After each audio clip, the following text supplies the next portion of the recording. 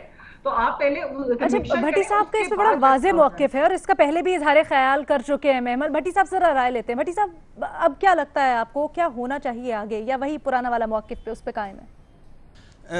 Madam شیخ ہمارے ایک senior column نگار ہیں, سابق ریٹائرڈ بیوروکریٹ ہیں اظہار الحق صاحب, انہوں نے ایک کالم لکھا ہے, میں اس کا لمبے چوڑے میں نہیں جاتا, صرف آپ کو مختصر ایک پوائنٹ اس کے سامنے رکھتا ہوں. نمبیو NUMBO.com ایک ویب سائٹ ہے دنیا کی, یورپ کی, جو مختلف ممالک کی جرائم انڈیکس کو کرتی ہے. اس ویب سائٹ کو Economist, B B C, Time magazine, Forbes, New York Times, Telegraph, Sydney Morning Herald, China Daily, Washington Post سب لیتے ہیں, اس کے حوالے دیتے ہیں اپنے آرٹیکلز میں. اس ویب سائٹ نے اس سال مڈ میں ایک سروے کرائم کا کیا ہے کہ جہاں سزائے موت ہے یا جہاں سخت سزائیں ہیں ان ممالک میں جرائم, اور جہاں سزائیں نہیں ہیں, کم سزائیں سخت ہیں یا سزائے موت نہیں ہیں, ان ممالک میں جرائم. زمین آسمان کا فرق ہے. یعنی آپ دیکھیں کہ سعودی عرب کا کرائم انڈیکس, یہ میں صرف ایک نام سامنے آ گیا, کوئی اور ملک بھی کر سکتے ہیں, 26.68 ہے. امریکہ 47, فرانس 47, برطانیہ 44, سویڈن 47, اور یہ اس آبادی کو رکھ کے کہ سعودی عرب کی اگر 3 کروڑ آبادی ہے تو ان کا 3 کروڑ لیا گیا جہاں کم جرائم ہو. یہ بڑا انٹرسٹنگ پوائنٹ ہے. تو پہلی بات یہ ہے کہ میڈم شیخ بھٹی صاحب میں مظہر عباس صاحب کی طرف لے کے جانا چاہتی ہوں. اچھا ایک آخری بات, یعنی تین فکرے بولوں گا, 3 چیزیں کرنے کی بات ہے. پہلے تو یہ کہ اپنی یوتھ جو ہے اس کو مہنگائی, بے روزگاری, بیکاری, سفوکیشن اور اس سے بچائیں, ان کو کسی کام پہ لگائیں. دوسرا اصلاحات کریں, قانون سازی کریں. تیسری بات یہ ہے لانگ ٹرم. شارٹ ٹرم کیا ہے, خصوصی قانون سازی کریں. نمبر 2, اس کو اسپیشل کیس لیں, ریپ کو خصوصی عدالتیں بنائیں, اور مقررہ وقت کے اندر سزائے موت دیں یا نامرد کریں, دونوں میں کچھ ایک کریں. مگر یہ درندے ہیں, ان کو یہ کنوکشن ریٹ 72 سالوں میں 4% سے آگے بھی اوپر نہیں جائے گا, اس لیے سخت سزائیں دیں, 5 سال کے لیے کریں, آپ کا یہ کام سیدھا ہو جائے گا. ٹھیک ہے جی, اس ایشو پر ہم بات کریں گے ایک چھوٹی سی بریک کے بعد. مظہر عباس صاحب, لیکن جیسے بھٹی صاحب نے حوالے دیے کرائم انڈیکس, کنوکشن ریٹ, ہمارے یہاں تو ایف آئی آر نہیں درج ہوتی, ہمارے یہاں تو ملزم پتہ نہیں چلتا, صلح صفائی ہو جاتی ہے, اگر ہوتا بھی ہے کچھ تو پھر اس میں کیسے ممکن ہوگا یہ؟ دیکھیے, جن ممالک کی بھٹی صاحب نے مثال دی, ان ممالک کی پولیس کا بھی موازنہ کر لیں. آپ کے یہاں جو پرابلم شروع ہوتی ہے وہ پولیس سے شروع ہوتی ہے. ایف آئی آر میرا خیال ہے ہم میں سے جتنے لوگ یہاں بیٹھے ہیں, بابر طاہر صاحب اگر ایف آئی آر پڑھ سکتے ہوں تو پڑھ سکتے ہوں, کم سے کم ہم میں سے کوئی وہ ایف آئی آر پڑھ نہیں سکتا جو لکھی جاتی ہے. اور میں آپ کو بالکل مثال دے رہا ہوں کیونکہ میں نے کورٹ رپورٹنگ بھی کی ہے, کرائم رپورٹنگ بھی کی ہے, میں نے ان چیزوں کو بہت جیل کے اندر جا کے بھی رپورٹنگ کی ہے. یہ یاد رکھیں کہ جس وقت آپ کوئی امینڈمنٹ لاتے ہیں, یعنی 1997 میں جب انسداد دہشت گردی ایکٹ لایا گیا اور اس میں یہ ڈیسائیڈ ہوا کہ 1 ہفتے کے اندر کنوکشن ہوگی, تو یقین جانیں کہ پولیس اسٹیشن میں جب کسی کو پکڑ کے لایا جاتا تھا تو اس سے یہ کہا جاتا تھا کہ ہاں بھائی یہ بتا کہ تجھے اے ٹی سی میں رکھوں میں یا نارمل کرائم میں رکھوں, اس میں رکھنے کے یہ ریٹ ہیں اور اس میں رکھنے کے یہ ریٹ ہیں. یہ آپ کا جب تک نظام عدل مضبوط نہیں ہوگا, آپ اسپیڈی ٹرائل کریں, اگر 1 ہفتے والی جو کنوکشن ہوتی اور شروع میں ہوئی تو اس کے نتائج اچھے آتے ہیں. اینٹی ٹیررزم ایکٹ کے تحت, اور اس کی مخالفت کہاں سے آئی, یہ بڑی دلچسپ بات ہے. جب کنوکشن ریٹ بڑھنے لگے تو مخالفت اپیلوں میں ہائی کورٹ سے آئی. ہائی کورٹ نے کہا کہ اینٹی ٹیررزم ایکٹ کورٹس نے اس کو صحیح طریقے سے چیزوں کو نہیں دیکھتی, اور 1 ہفتے میں فیصلہ ہوتا تھا, کئی سال لگ جاتے تھے اپیل میں. تو آپ کا جو سسٹم ہے